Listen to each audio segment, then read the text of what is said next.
Selamat datang di Virtual Spoiler. Jangan lupa like, komen, subscribe, dan follow.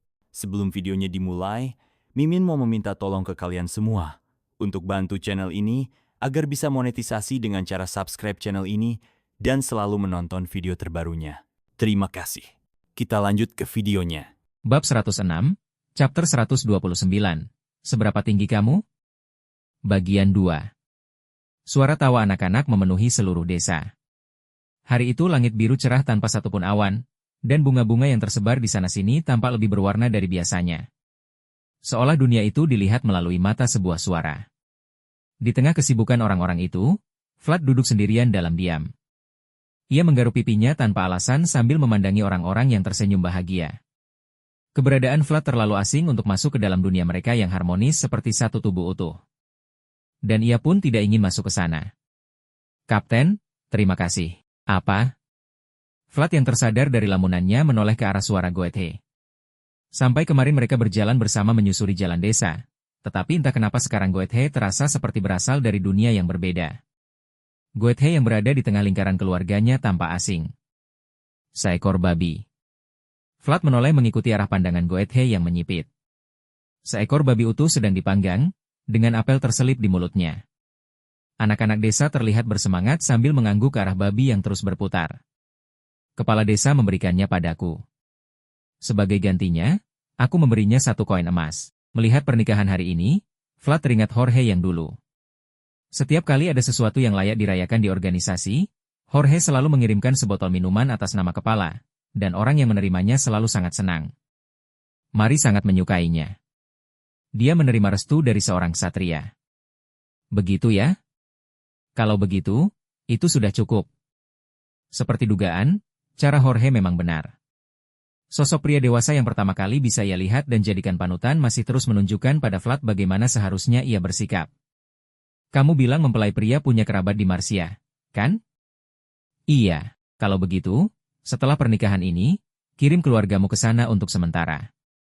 Mendengar kata-kata Vlad, Goethe mengangguk berat. Vlad bukan tidak bisa menikmati suasana ini hanya karena ia orang luar. Berbeda dengan para penduduk desa yang menikmati pernikahan, pandangan Vlad tertuju ke arah lain. "Pergilah dan lihat sesuatu." Sepertinya sudah mulai.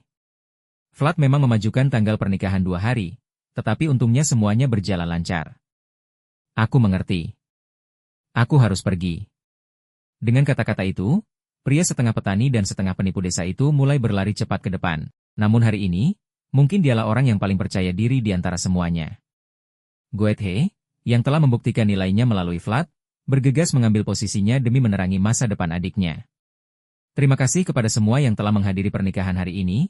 Upacara pernikahan dimulai dengan pidato ucapan selamat dari seorang pendeta desa tetangga. Pengantin pria dan wanita menunggu untuk masuk sambil menginjak kain merah. Ini. Namun sayangnya, di mata Vlad, yang ia lihat bukanlah kebahagiaan, melainkan pertanda ancaman yang akan datang. Dari kejauhan, ia melihat Stefan menatapnya dengan ekspresi bingung. "Anak." "Iya?" "Ambilkan aku 1 bunga dari keranjang itu."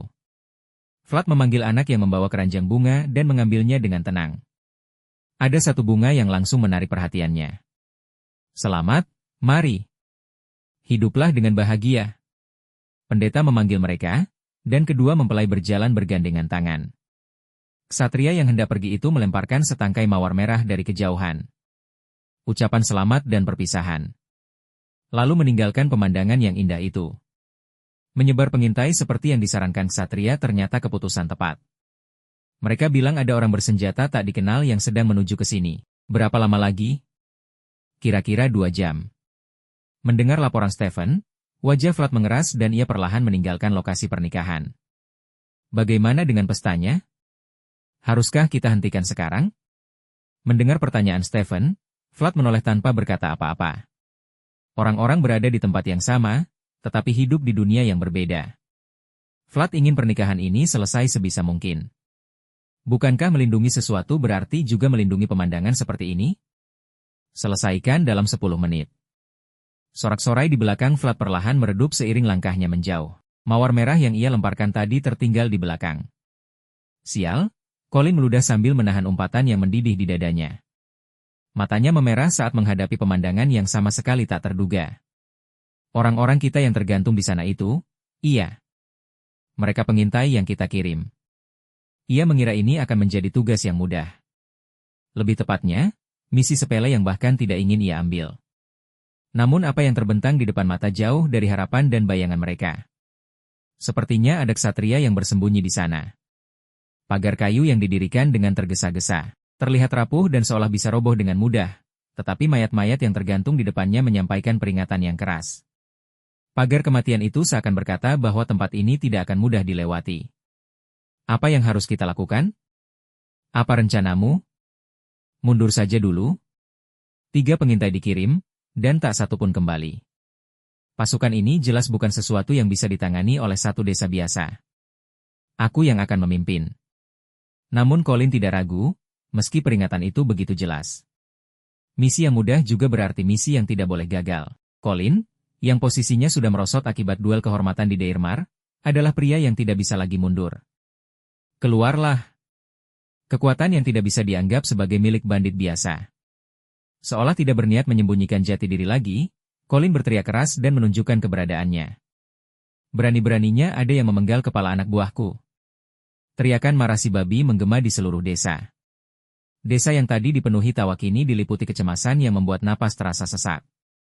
Kalau kalian tidak membuka gerbang sekarang juga, aku akan memenggal kepala kalian semua. Kalau membuka pintu, nyawa akan diselamatkan. Colin berteriak penuh percaya diri, tetapi balasan yang ia terima hanyalah keheningan. Ksatria Pilos. Colin si babi daratan. Bersamaan dengan suara itu, pintu kayu perlahan terbuka. Celahnya kecil, hanya cukup untuk satu orang lewat. Sudah lama tidak bertemu, tapi aku sama sekali tidak senang. Siapa kamu sebenarnya? Seorang pria berambut pirang muncul sendirian dari dalam desa. Pria yang tampak seperti ksatria itu tidak menjawab, melainkan melemparkan sesuatu ke arah Colin. Dup! Kepala-kepala bergulir di depan kakinya. Colin mengernyit melihat wajah-wajah anak buahnya yang mati dengan mata terbelalak. Semua ditebas sekaligus. Bekas di leher mereka jelas. Itu berarti pedang yang digunakan tidak menyimpang sedikit pun. Ia tidak tahu siapa ksatria di depannya, tetapi kemampuan orang itu bisa ia perkirakan. Hari ini hari yang baik, Colin. Jadi kalau kamu mati sekarang, aku tidak akan menyalahkanmu atas sikap kasarmu. Kamu bahkan tidak bertanya siapa aku? Rambut pirang dan mata biru. Penampilan bangsawan, tetapi aura buas seperti binatang liar. Tidak mungkin ia lupa sosok dengan kesan sekuat itu. Aku minta maaf. Bukankah kamu tidak menghunus pedang untukku waktu itu? Apa? Senyum santai yang memancing amarah. Bukan orang di depannya, tetapi Colin teringat seorang ksatria yang pernah tersenyum seperti itu. Aku Vlad dari Soara. Ksatria bermata satu dari Bayezid. Bajingan yang memberinya kekalahan memalukan. Aku pengawal Lord Jagger. Kini setelah melihatnya lagi, semuanya cocok. Gerakannya, cara bicaranya, dan senyum itu. Iya, aku ingat sekarang, mata Colin yang akhirnya mengenali Vlad memerah karena amarah. Ia teringat tanah beraroma lemon. Joubert si bermata satu tertawa dan mendecak lidahnya. Lalu Pablo yang ceria dan bocah pirang itu. Bayezid, dasar anjing. Akhirnya ia ingat, murid ksatria yang mengalahkannya. Hampir mustahil mengenalinya sekilas. Bocah yang dulu lusuh itu kini hanya menyisakan jejak masa lalu. Ia terlihat begitu percaya diri, seolah memang terlahir seperti itu. Aku akan membunuhmu. Bajingan utara. Misi sepele itu berubah menjadi ladang balas dendam yang membara. Hari itu aku menghunus pedang untuk melindungimu, tapi tidak hari ini. Hari ini aku akan membunuhmu dan menghapus kekalahan hari itu. Tunggu, Colin. Si babi yang murka telah mengunci targetnya. Colin dari Pilos, pemimpin penyerbuan yang tak mengenal mundur, mulai berlari ke arah Vlad dengan gerakan sempurna. Sial. Ikuti dia. Serang sekarang. Ikuti Lord Colin. Para prajurit Pilos yang menyamar sebagai bandit ikut menerjang. Seperti prajurit terlatih, mereka tetap menjaga formasi meski situasi mendadak, lalu berlari ke arah pagar. Kuaak. Ini jebakan. Jebakan. Namun Vlad tidak menyia-nyiakan waktu yang diberikan. Jebakan buatan para tentara bayaran berpengalaman dan penduduk desa mulai menyerang dari berbagai arah. Gedor. Mati kau, bajingan. Namaku Vlad dari Soara. Vlad menahan terjangan si babi dengan seluruh tubuhnya, menggertakkan gigi sambil tersenyum tipis. Ia tidak sepenuhnya menghentikan kekuatan itu, tetapi membiarkannya masuk, dan itu tidak selalu buruk. Stephen. Tutup gerbang. Dimengerti. Pintu pagar kayu yang rapuh namun fungsional itu mulai menutup. Jeritan dan darah mengalir di balik kayu yang memisahkan komandan dan pasukannya. Aku akan membunuhmu hari ini dan membawa kepalamu pada tuanku. Kalau soal kepalaku, apakah layak diambil? Ia benar-benar pantas disebut babi. Meski terisolasi, matanya terangkat tanpa ragu. Tanpa teknik halus, kekuatan alaminya menekan Vlad tanpa ampun. Kalau begitu, aku senang. Mata Colin membelalak melihat Vlad. Senyum yang tadi ia kira mirip Jagger kini terdistorsi dan menunjukkan wujud aslinya. Itu bukan senyum siapapun, kecuali Vlad. Awalnya tampak mulia, tetapi akhirnya adalah senyum pemangsa kejam. Jadi, berapa harga kepalamu? Apa? Senyum kejam yang hanya dimiliki predator terukir di wajah Vlad. Menusuk naga tercepat, Lindworm. Membunuh naga paling ganas, Nidog. Namun Vlad, yang belum pernah bertarung hidup dan mati melawan sesama manusia, selalu penasaran. Seberapa kuat aku? Sejauh apa aku telah melangkah? Tidakkah kamu bertanya sampai sejauh mana aku akan membunuhmu? Vlad terus mengejar bayangan para pria yang pernah menuntunnya. Karena ia ingin menjadi seperti mereka, lalu melampaui mereka. Aku ada di mana? Aku akan melangkah sejauh apa? Inilah saatnya ksatria muda itu mengetahuinya. Dengan mata kirinya terpejam, dunia Vlad mulai terbakar dengan hebat. Terima kasih sudah mendengarkan Virtual Spoiler. Sampai jumpa di pembahasan berikutnya.